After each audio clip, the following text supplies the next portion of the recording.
की आप यानी कल्पना करना, जब राजा परीक्षित जैसे नहीं बचे तो हमारी आपकी यानी गिनती कहाँ है।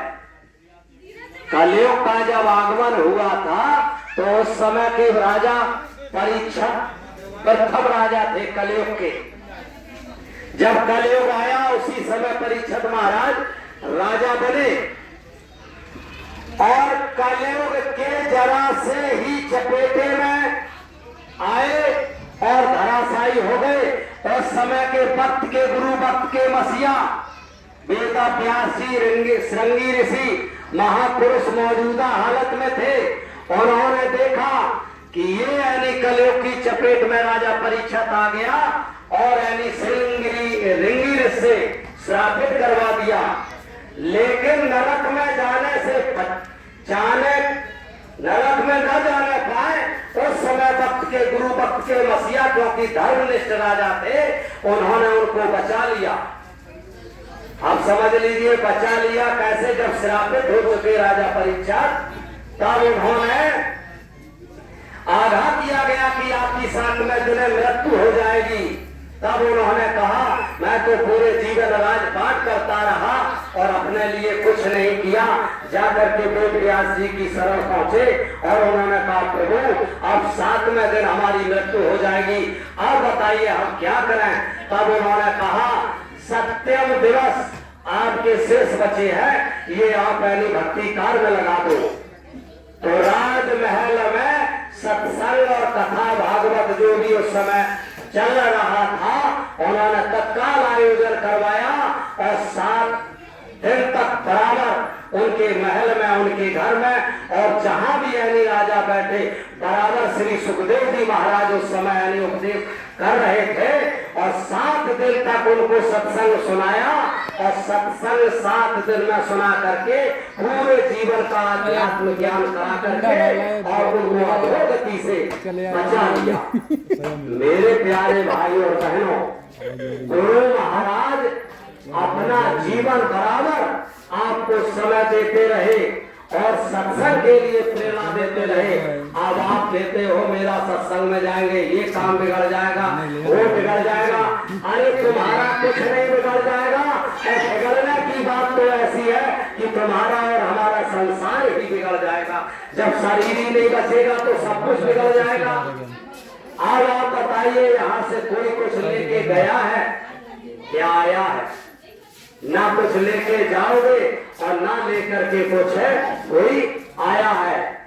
सबको जाना है, लेकिन तो बता जीवन भर प्रयास करते हो, मेहनत करते हो किसके लिए कि मुझे सुख प्राप्त हो जाए। सुख कहाँ है? सुख क्या पहुंच रहे हो? ना सुख पैसे में है, ना सुख शरीर में है, ना सुख धन में है, ना मकान में है, ना गाड़ी में है, ना स्त्री में है, ना पुरुष में है। सुख केवल है तो परमात्मा के चरणों में है। मंदिर में जाते हो क्या बताइए, काशी कैलाश दुनिया में मथुरा अयोध्या सब घूमते, मंदिर में जाते हो क्या मिलता है? वहाँ केवल मंदिर में भगवान की एक प्रतिमा लगी है और मंदिर में इतनी सुंदरता है कि मंदिर के भीतर देखो तो मक्खी रपट जाएगी। ठंडक मिलती है हवा की, पंखा लगे, एसी लगी जब आप बैठते हो। लेकिन कब आप घर से मोह माया त्याग करके आप जाते हो कि मैं तीर्थ जा रहा हूँ, अयोध्या राम के दर्शन करने जा रहा हूँ, कृष्ण के दर्शन करने जा रहा हूँ, ये भावना लेकर के, ये भाव लेकर के हृदय में, तब आप कहाँ जाते हो? परमात्मा की ओर, परमात्मा की तरफ बढ़ते हो।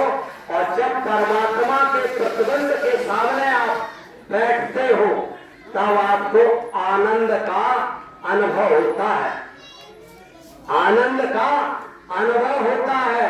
और जब तक आप वहां रहोगे तभी तक वो आनंद रहेगा और इसके बाद जैसे ही हटोगे आनंद तुम्हारा गायब हो जाएगा। आज आप समझ लीजिए कि आप जब एक प्रतिबंध के सामने आनंद महसूस कर रहे हो और गुरु महाराज ने आपको, अब आप समझ लीजिए आप यहाँ आए हो तो आप कोई तो निजी वाहन से आए होंगे, गांव के लोग पैदल चल के आए होंगे अपने वाहन से। ये वाहन है, ये पैर जो है हमारे वाहन है। हम आए हैं एक यंत्र द्वारा वाहन से। हम इतनी दूर से आए हैं तो एक यंत्र के द्वारा वाहन से आए हैं। अब आप देश विदेश जाएंगे तो बड़े वाहन से जाएंगे, या तो अपनी 4 पहिया की गाड़ी से जाएंगे या फिर ट्रेन से जाएंगे। अब आप विदेश जाएंगे, विदेश में तो यानी बीच में सागर है, सागर है और आत्मा और परमात्मा के बीच में भव सागर है। आप विदेश जाएंगे तो विदेश में या तो पानी वाला जहाज चाहिए आपको, और नहीं तो आपको प्लेन ऊपर उड़ने वाला जहाज चाहिए, तब आप विदेश पहुंचा पाएंगे। अब आप विदेश जब जाएंगे तो जहाज के द्वारा जाएंगे। अब मेरे प्यारे भाइयों और बहनों, परमात्मा ने आपको इस भूलोक में भेजा है। ये एक देश है, ये एक विदेश है, ये आपका देश नहीं है। अब जैसे आप समझ लीजिए, शरीर को हम लेकर के हम जब कोई कमाई के लिए जाते हैं या कोई पढ़ाई के लिए जाते हैं तो विदेश जाते हैं, तो या तो एरोप्लेन से जाए या पानी वाले जहाज से जाए। अब आप इस लोक में आए हो तो आप एक यानी प्लेन से आए हो। आप कैसे आए हो? आप प्लेन से। ये भाव सागर है, परमात्मा ने अपने से दूर तुम्हें दूर देश भेजा है तो भव सागर बीच में लगा है।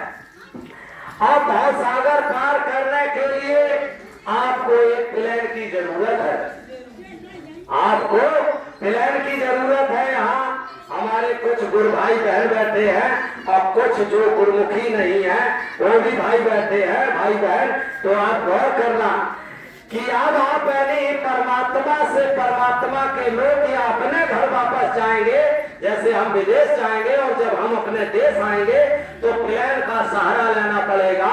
तो उसके लिए आपने कौन सा प्लेन तैयार किया या कोई टिकट कराई है जो आप भवसागर कैसे पार करेंगे? इसके लिए गुरु महाराज ने आपको टिकट दे रखी है और एक जहाज भी लगा के रखा है। आप समझ लीजिए, गुरु महाराज ने एक बार नहीं हजारों बार कहा कि मैंने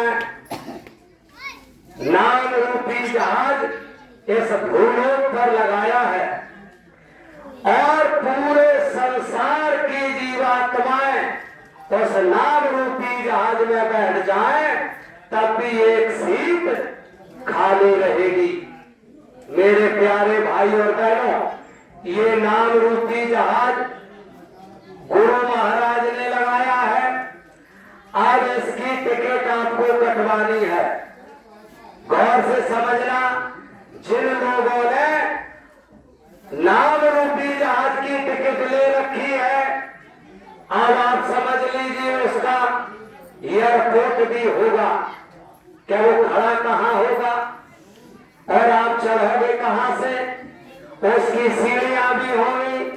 सीढ़ियां आपको मालूम है, आपने जो यानी नाम सुमरन भजन ध्यान की, ये सीढ़ियां हैं। आप इस चीज को गौर से समझ लीजिए। जो गुरु महाराज ने आपको सुमरन भजन और ध्यान करने को कहा है, इसी के द्वारा उस प्लेन पर आप चढ़ पाओगे।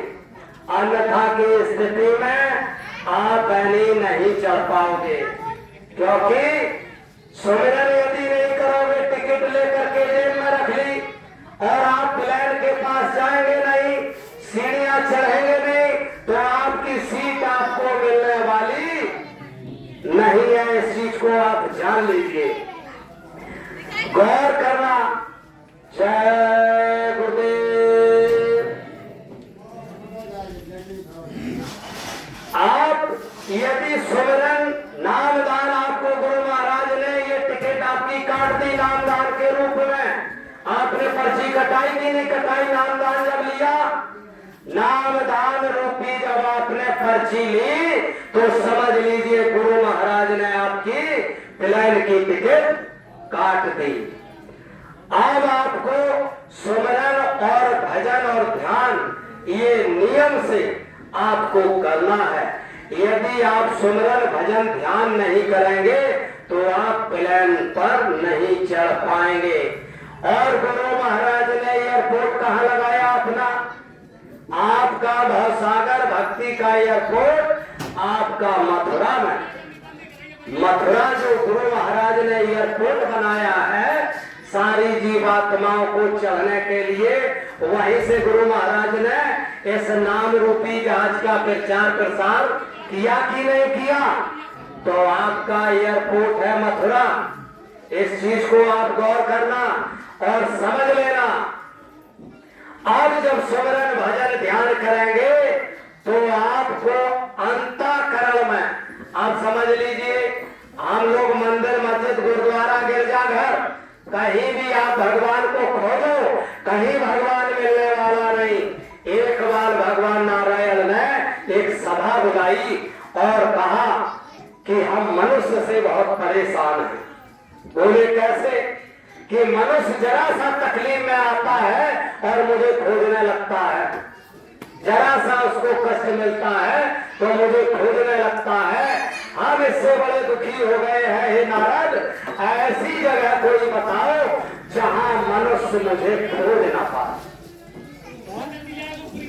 नारद जी ने कहा, प्रभु हिमालय के शिखर पर आप बैठ जाओ, वहां मनुष्य चढ़ नहीं पाएगा। बोले नहीं नहीं, वहां तो चढ़ जाएगा एरोप्लेन के द्वारा। बोले तो सागर में आप बैठ जाओ, रसातल में, बोले वहां भी खोज लेगा। बोले ऐसी कोई जगह बताओ जहां मुझे खोजते खोजते ना खोज पाए। तब यानी नारद जी ने कहा, प्रभु एक जगह है कि आप यानी मनुष्य के हृदय में बैठ जाओ, क्योंकि मनुष्य की दृष्टि बाहर पड़ती है, वो कभी बाहर ही देखता रहेगा और अपने हृदय में कभी झांक करके नहीं देखेगा कि यानी भगवान तो इस हृदय में वास करते हैं। तो आप यानी कहीं भी खोजते रहो, लेकिन आपको भगवान कहीं ढूंढने से नहीं मिलेगा जब तक आप अपना हृदय नहीं खोजोगे। और गुरु महाराज ने आपको कहाँ का रास्ता बताया? किसी मंदिर का या किसी गुरुद्वारे का या किसी गिरजाघर का या मस्जिद का? गुरु महाराज ने कहा अपने भीतर की ओर, अपने अंदर की ओर झांक के देखो। कस्तूरी मृग कुंडल बसे, मृग ढूंढे बनमाए, ऐसे घट घट राम बसे, दुनिया दिखत नाय। घट माने हृदय। भगवान ने अपना रहने का स्थान कहाँ लिया? मनुष्य मंदिर। ये मनुष्य का शरीर एक मंदिर है। अब इस मंदिर को हम किस दृष्टि से देख रहे हैं कि आप यानी पत्थर के मंदिर में आप जाते हो, उसकी सुंदरता अंदर देखते हो और आपको भगवान के प्रतिबंध में वो परमात्मा अनुभव में आता है कि आहा कितना आनंद आ रहा है, क्योंकि उसके प्रतिबंध की आसपास उसकी शोभा निराली है। लेकिन आपने उस पर ऊपर दृष्टि डाली होगी तो आपको बाज, चील, कौवा, नाना प्रकार के पंछी चीर करते नजर आए होंगे, हंसते नजर आए होंगे, पर उस पर कभी पुजारी यानी झाड़ू नहीं मारने जाता है। मेरे प्यारे भाइयों बहनों, आज हम संसार में क्यों भटक रहे, परमात्मा से क्यों दूर हो रहे, इस चीज को भली भांति जान लेना कि हमने परमात्मा के बनाए हुए मंदिर को गंदा कर दिया और अपने बनाए हुए मंदिर को स्वच्छ रख रहे। अब अंदर पुजारी रोज पोछा लगाता है, रोज झाड़ू मारता है और मोर पंख से उसको साफ सफाई रखता है, और ऊपर उसके कितनी पेट और टट्टी पड़ी है। कभी पुजारी ने होली दिवाली जब आती है तब उस पर कलई फिरवा देता है। अब बताइए, वो मंदिर आपने बनाया ईंट गारा सीमेंट, और इस मंदिर का स्वयं निर्माण किसी इंसान ने किया? या किसी वैज्ञानिक ने किया या किसी डॉक्टर ने किया। ये मनुष्य शरीर जो है नहीं है, ये किसी इंजीनियर ने किया नहीं। इसका निर्माण स्वयं परम पिता परमात्मा ने किया है और इसे स्वयं रहने के लिए बनाया है। उसकी आंख तुम्हें देख नहीं सकती और इसकी आंख दुनिया को देख सकती है। उसके कान तुम्हें सुन नहीं सकते और इसके कान दुनिया को सुन सकते हैं। अब आप गौर करिए कि इस मंदिर को साफ रखने की जरूरत है या उस मंदिर को। अब आपसे भगवान क्यों दूर है कि आपके मन मंदिर में कितना छल और कपट और एक दूसरे के विरुद्ध देश और ईर्षा कितनी इस मंदिर के अंदर भरी हुई है। क्या ये परमात्मा है नहीं? इस मंदिर में ये चीजें भरोगे, क्या वो है नहीं तुमसे खुश रहेगा या नाराज रहेगा? आप सुबह से लेकर के शाम तक एक नहीं लाखों गालियां वचनामृत से आप लाखों गालियों का उच्चारण कर देते हो, नाना प्रकार से लोगों को कष्टमयी शब्दों का उच्चारण करते हो। क्या परमात्मा बैठा है इस मंदिर से खुश रहेगा या आपसे खुश रहेगा? अब आप समझ लीजिए, मनसा वाचा कर्मणा, तीन प्रकार से दिन और रात आप अपराध करते रहते हो। और आप बताइए, जो अपराधी हो क्या उससे परमात्मा खुश रहेगा? जैसे मान लो एक बलवान कुंभकर्ण भी था जिसको अधिक बल परमात्मा ने दिया था और एक बलवान हनुमान भी थे, उनको भी अपार बल परमात्मा ने दिया था। अब दोनों की बल की संज्ञा देख लीजिए कि उसने जो बल का प्रयोग किया तो अधर्म के कार्य में लगाया कुंभकर्ण ने, और हनुमान जी ने अपने बल का प्रयोग किया तो उन्होंने परोपकार में और यानी जीव जागरण में उन्होंने अपना यानी बल का प्रयोग किया। आप समझ लीजिए कि आपको परमात्मा ने जो बल दिया है क्या अधर्म करने के लिए है? बल यदि आपको मिला है तो किसी यानी धर्म कार्य में उस बल का प्रयोग करिए। धनवान रावण भी था और धनवान राजा बलि भी थे, लेकिन रावण ने उस धन का अधर्म में लगाया और राजा बलि ने धर्म के कार्य में अपने धन का सृजन किया। आप समझ लीजिए दोनों का क्या हाल हुआ। और रावण के पास बुद्धि भी थी, विद्वान इतना था और वेद व्यास भी उतने बुद्धिमान थे जो उन्होंने संसार को धर्म युक्त बनाने के लिए अपने बुद्धि का प्रयोग किया और रावण ने अपनी बुद्धि अधर्म के कार्य में लगाने का प्रयोग किया। अब आप समझ लीजिए मेरे प्यारे और भाई और बहनों, परमात्मा ने जो आपको शक्तियां दी हैं तो वो किस कार्य के लिए? आप ये अपने आप को साधारण मनुष्य मत समझ लेना। आपको गुरु महाराज ने इस कलयुग में आपको देवता बना दिया है। शीतक नजर डालना, आप पहले मानुष नहीं, आप देव तुल्य आत्माएं हो चुके हो। बस आप परमात्मा को सुमरन भजन ध्यान करके आप उस परम पिता परमात्मा को प्राप्त कर सकते हो। वो शक्ति आपको परमात्मा ने दी है। और समझ लीजिए समय को आप बहुत निर्धारित कीजिए।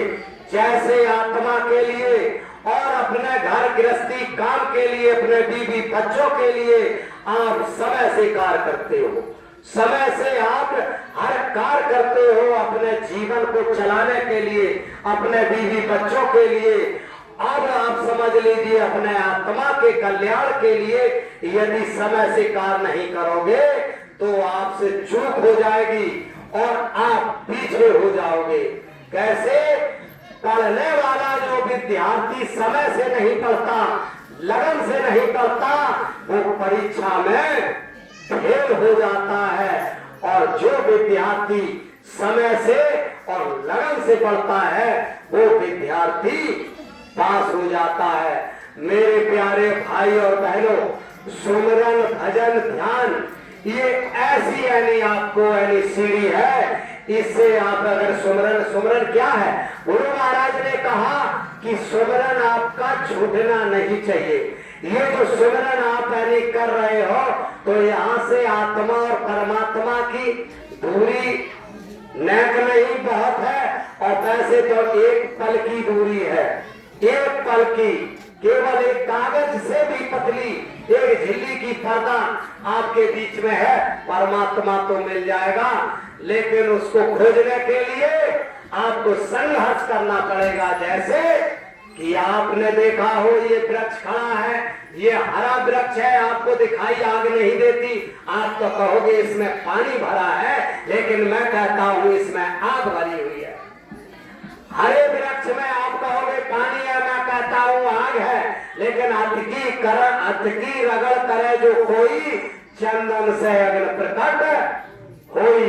तो मेरे प्यारे भाई और बहनों, जैसे दूध में आप पहले धो के लाते हो गाय का, उसमें घी दिखाई नहीं देता है, आप कहोगे इसमें घी कहाँ है, मैं कहता हूँ इसमें घी सामने ही रखा है, लेकिन आप कहोगे नहीं है, हम कहेंगे सामने घी है, लेकिन उसके लिए कितना संघर्ष करना पड़ता है। तो आपको यानी जब आप पचाओगे, पकाओगे, जमाओगे, मथोगे, फिर पकाओगे, आपको घी निकल करके बाहर आ जाएगा।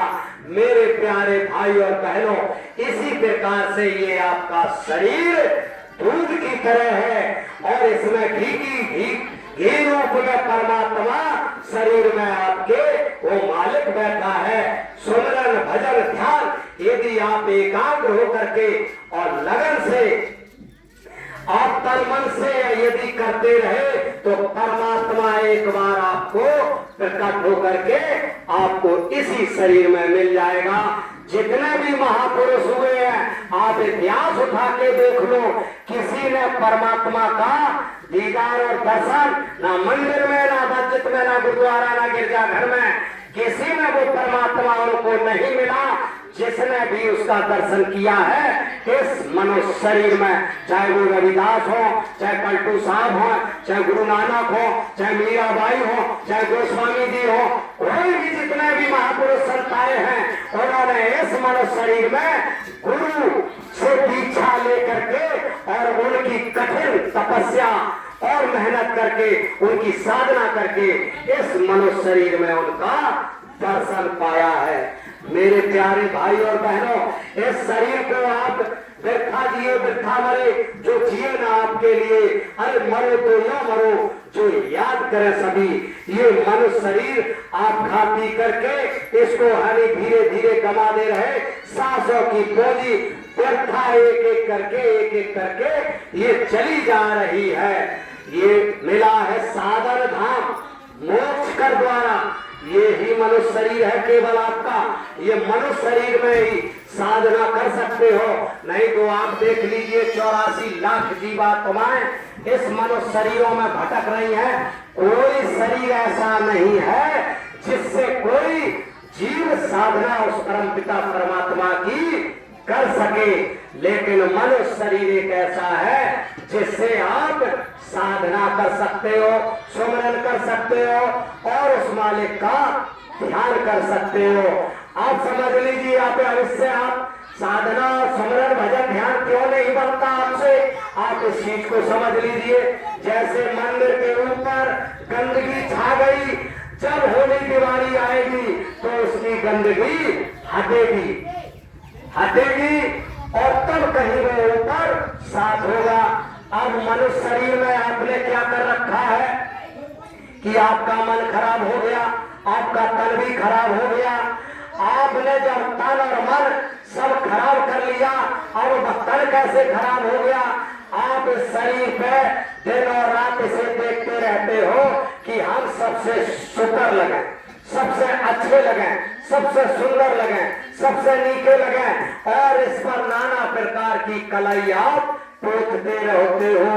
दिनों पाल के चक्कर में क्रीम पाउडर लगाते रहते हो और शीशा देखते रहते हो कि हम सबसे अच्छे लगे, सबसे सुंदर लगे, लेकिन कभी आपने अपने अंदर के गुणों पर नजर नहीं डाली कि अंदर में मेरे जो गुण हैं, अगर इनको हम गुणों को यदि अच्छा सुंदर बना लें तो ये शरीर अपने आप गुणवान और सुंदर हो जाएगा। अब अंदर क्या है कि अंदर यानी हमारे पुरुष भैया आज गांजा, अफीम, चरस, भांग, धतूरा, शराब, नाना प्रकार के व्यंजनों से इस शरीर को अंदर दूषित करते हैं। अंदर आप समझ लीजिए, आप इसको अंदर रहने पर दूषित कर रहे और ऊपर आप इसको सफाई कर रहे। और भगवान का मंदिर अंदर साफ सुथरा चिकना है और ऊपर उसके कौवा और चील हगते हैं। देखिए कैसे बदल गया, इंसान की सोच कैसे बदल गई। इस मंदिर को अंदर साफ करने की जरूरत। अब अंदर इस काया को तो आप साबुन से धुल लेते हो, इस काया को आप साबुन से धुल लेते हो, चलो मैल लगा, माटी लगी, ये तो साबुन से धुल गई, लेकिन अंदर इतना कचरा यानी आपने भर लिया। जैसे मान लो आप मुर्दा छूने से अपवित्र हो जाते हो। गौर करना मेरे प्यारे भाई और बहनों, मुर्दा छूने से आप अपवित्र हो जाते, ये तन, और आपने मुर्दे को अंदर रख लिया। अंदर इसके बताओ, एक जानवर इंसान के मुर्दे को छूते हो तो आपका शरीर दूषित हो जाता, अशुद्ध हो जाता। और एक जानवर के आपने मुर्दे को, मुर्गा हुआ, बकरा हुआ, भैंसा हुआ, पड़ा हुआ, पड़िया, यानी कोई भी कबूतर हुआ, कोई भी यानी जानवर, क्या वो मरा हुआ मुर्दा नहीं होता? वो भी तो मुर्दा है। आपने उसको कहाँ रखा? आपने अपने हृदय में, जहाँ परमात्मा वास कर रहा है, उसी में आपने उस मुर्दे को रख लिया। आप बताइए वो परमात्मा आपका क्या भला करेगा, आपका क्या यानी अच्छा करेगा? जब यानी इस मंदिर को अंदर से क्लीन करिए, आपको क्लीन रखने के लिए उसने सामग्री आपके खाने के लिए कितनी सुंदर बनाई। नाना प्रकार के अन्न, नाना प्रकार के फल, नाना प्रकार की मेवा मिष्ठान, नाना प्रकार की सब्जियां। आप यानी अगर पूरे जिंदगी भर खाते रहो, शायद इतने यानी फल और व्यंजन परमात्मा ने आपके लिए इस धरा पर उपजाए कि आप पूरी जिंदगी खाएं, फिर भी पूरे नहीं खा पाओगे। मेरे प्यारे भाइयों, ये मांस और मुद्रा आपने खाया, गांजा, अफीम, धतूरा पी गए, तो आप बताइए वो परमात्मा क्या आपसे खुश रहेगा? इसीलिए आप सदा पूरे जीवन आप दुखी रहते। अब शरीर के लिए साबुन आपका ये केमिकल का बन के आ गया, आपका साबुन लगाओ और मिट्टी में धो डालो, लेकिन ये सत्संग रूपी जो गुरु महाराज के मुख से वचन निकले हुए जो सत्संग कहा जाता है, जिन वचनों को वो आपके अंदर की सफाई करेंगे। अंदर जब आप इन वचनों को भावपूर्वक सुनोगे, अगर आपने कोई कथा किस्सा के रूप में उसको लिया या कि बकवास के रूप में लिया, तो आप उसको छोड़ देंगे, कहा अरे क्या वो तो रोज रोज यही बकते रहते हैं। नहीं, शब्द को सुनिए और समझिए और उसको अंतर में भूलिए और आप उसका मनन कीजिए और उसको सटीक उसके अर्थ पर जाइए, तब आपको वो शब्द का अर्थ निकल के आएगा। ये आत्मा का साबुन है। आप गलती कर बैठे जाने और अनजाने में, आप सत्संग में, इसीलिए सत्संग में बुलाया जाता है, सत्संग में हम सुनने जाते हैं कि कौन सा शब्द हमारी आत्मा को बदल सकता है। जैसे वाल्मीकि जी थे, आपने वाल्मीकि जी का आपने इतिहास सीरियल देखा होगा। वाल्मीकि जी बहुत बड़े लुटेरा थे, उनका नाम था रत्नाकर और रुआरी चोरी डकैती किया करते थे। नारद जी के एक शब्द ने उनकी तकदीर को बदल दिया, उनकी तकदीर को उल्टा नाम जफा जग जाना। देखिए इतना अपराधी बड़े थे वाल्मीकि जी कि उनके मुख से राम नहीं निकलता था, इतना पापाचार से ये शरीर भरा पड़ा था। राम कहा तो मरा निकला, लेकिन उन्होंने कहा तो मरा ही मरा कहो कह गई। तब उल्टा नाम जफा जग जाना और वाल्मीकि भये ब्रह्म समाना। उन्होंने उस नाम का चिंतन किया पर दौड़ छोड़ी नहीं। आप समझ लीजिए, यदि सुमिरन भजन ध्यान, यदि आपने जैसे आप पानी लगाते हो किसी गेहूं में या आलू में और आप पानी का खाद कट जाए, पानी उधर दूसरी दिशा में जाने लगे और पानी इधर का बाहर रुक जाएगा। अब आप बताइए कितना समय लगेगा? उतना ही समय लगेगा जितना समय आपका पानी पहुंचाने में लगा, और उतना समय जब दोबारा फिर खाद बांधोगे और फिर पानी करोगे तो समय कितना लेगा? उतना जितना पहले लगा उतना ही लगेगा फिर। और सुमिरन भजन ध्यान जो हम करते हैं, आज नहीं कल कर लेंगे, आज कर लिया 2 दिन छोड़ दिया, 2 दिन कर लिया 4 दिन छोड़ दिया, तो आप वही के वही रहोगे। आप सोचो कि हम आगे बढ़ रहे हैं, हमारा खेत भर जाएगा, ये कभी संभव नहीं हो सकता। आप लगन से एक तीव्र एक नियम बना लो। जैसे भोजन का समय आपका है 3 बार, सुबह शाम दोपहर, इसी प्रकार से शरीर को चलाने के लिए 3 बार भोजन करते हो। आत्मा को यानी आत्मा का भोजन क्या है? आपने कभी सोचा? आत्मा को भोजन कराते हो जबकि चला रही आपके शरीर को, पूरे यंत्र इस मशीन को चला रही। गाड़ी जो चलती है ये आपका यंत्र है, ये तेल डालोगे तब चलेगा, तेल नहीं डालोगे नहीं चलेगा। अब आपका शरीर चल रहा है, आप सोच रहे हो कि हमने अन्न खा लिया, ये शरीर चल रहा है। अब जो शरीर चला रहा है वो कौन है? वो तो दूसरा यंत्र है। आत्मा जो है वो आपके शरीर को चला रही, पर आपने अपना आत्मा के लिए कभी भोजन दिया? आत्मा का भोजन है भजन और शरीर का भोजन है अन्न जल, ये फल फ्रूट। ये अब आपकी आत्मा जब जिया बिन देहे नदी बिन मारी, वैसे ही नाथ पुरुष बिन नारी। ये यानी नारी जो है, आप सोच रहे हो शरीर रूपी नारी, एक नारी ये बगैर परमात्मा के नहीं चल रही है। ये नारी, ये नारी जो आप शरीर रूपी नारी तो चल सकती है बगैर पुरुष के, लेकिन ये नारी जो है बगैर ईश्वर के ये 1 मिनट 1 सेकंड नहीं चल सकती। जिस समय वो हटता है उसी समय ये आत्मा हटती है। इस चीज को आप जान लीजिए। जब ये शरीर को मालिक छोड़ता है तब ये आत्मा इस शरीर को छोड़ती है, क्योंकि ये बगैर मालिक के इस शरीर को नहीं छोड़ने वाली है। मेरे प्यारे भाई और बहनों, सुमिरन भजन और ध्यान में आप कंजूसी मत कीजिए।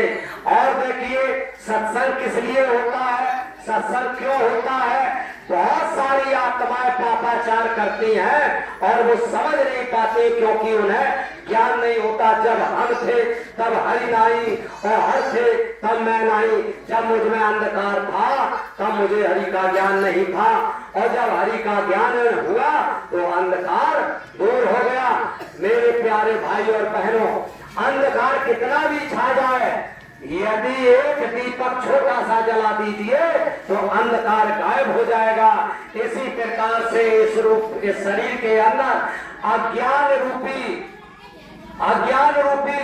अंधेरे को हटाने के लिए ज्ञान रूपी ज्योति की जरूरत पड़ती है, जो आपको गुरु महाराज ने बताई है कि आप अज्ञान से दूर होकर के ज्ञान रूपी ज्योति को जलाओ, सुमिरन भजन ध्यान में अपना मन लगाओ। अब जैसे एक पिता के 4 पुत्र थे। सत्संग क्यों होता है और किस लिए होता है, और क्यों सबके संत महापुरुष सत्संगों को देते हैं जीवा के बीच में? आप इस चीज प्रसंग को समझ लीजिए और गौर करना, एक एक शब्द को समझना कि एक पिता के 4 पुत्र थे और पिताजी चोरी करते थे। चोरी करते करते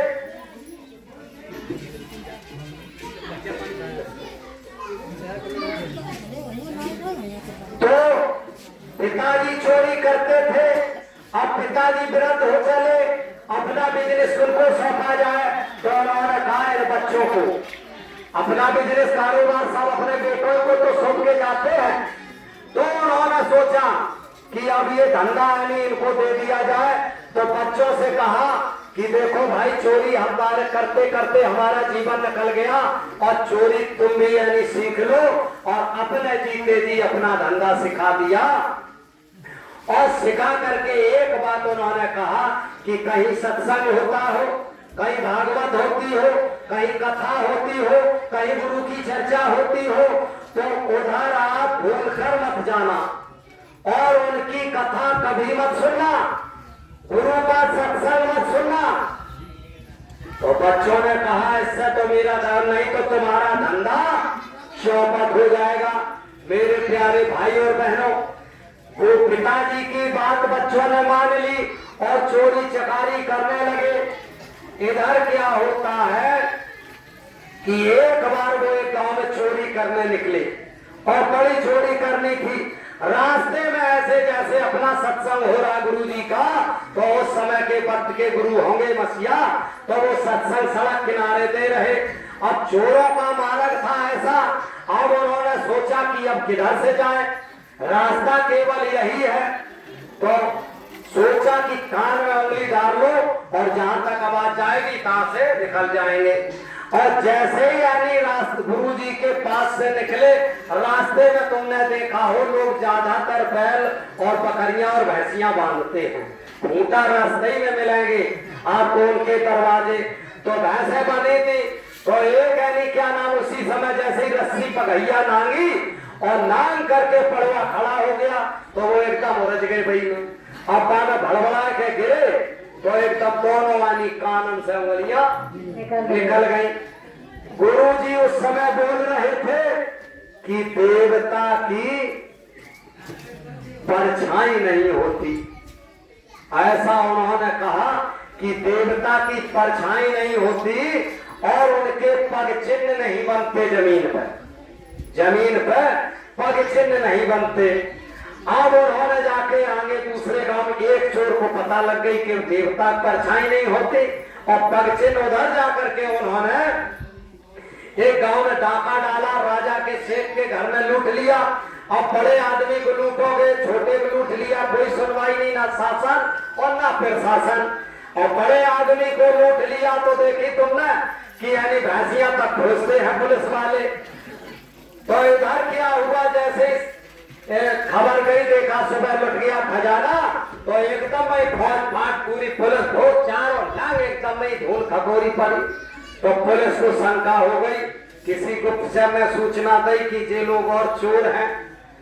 तो उन्होंने कहा अच्छा, तो चोरों ने जब ज्यादा माल मारा तो तुमने देखा हो चोर ज्यादातर यानी देवी को पूजते हैं, देवी को झंडा चढ़ाएंगे, घंटा चढ़ाएंगे, जवारे चढ़ाएंगे।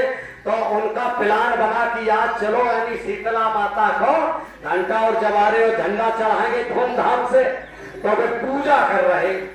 गुप्तचरों ने क्या काम किया, एक यानी देवी का भेष धारण करके और वहीं पीछे यानी देवी माँ के प्रतिबंध के पीछे खड़ी हो गई।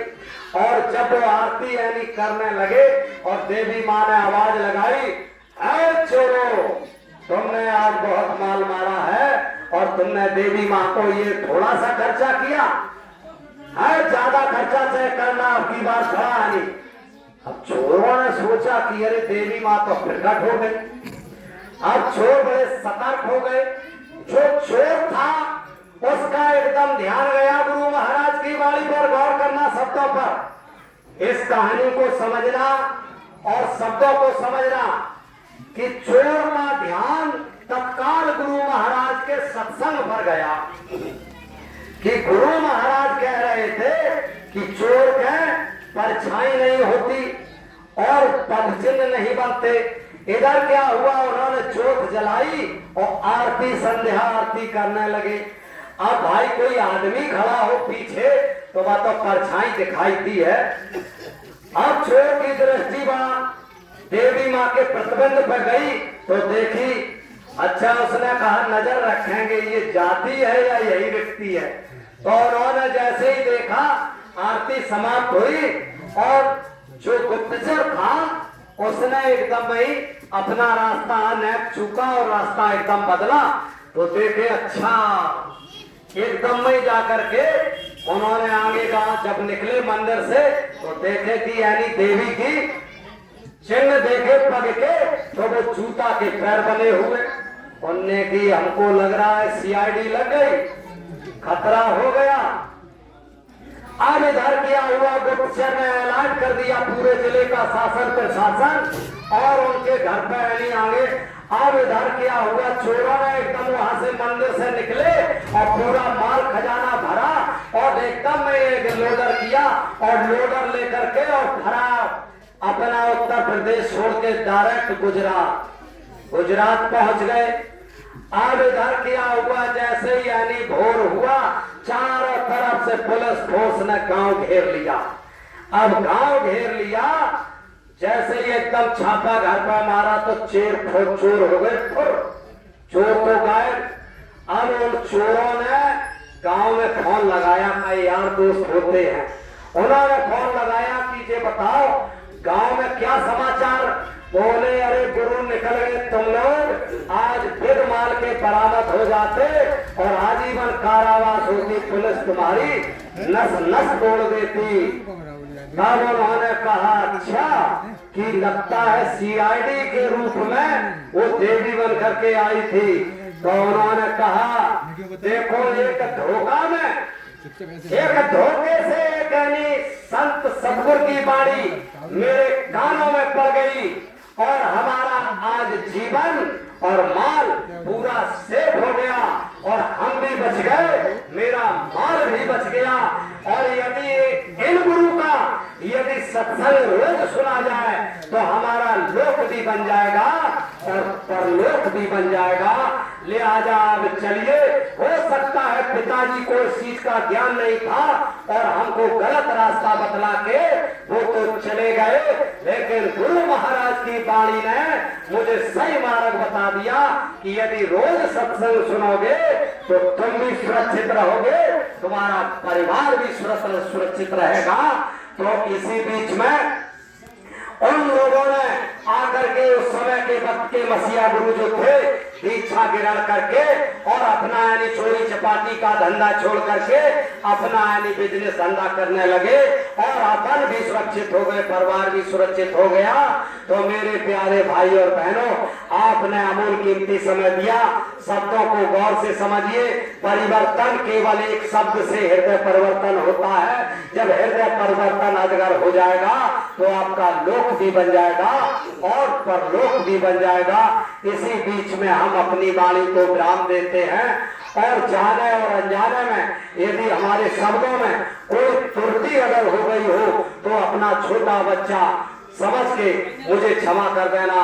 बोलिए जय गुरुदेव।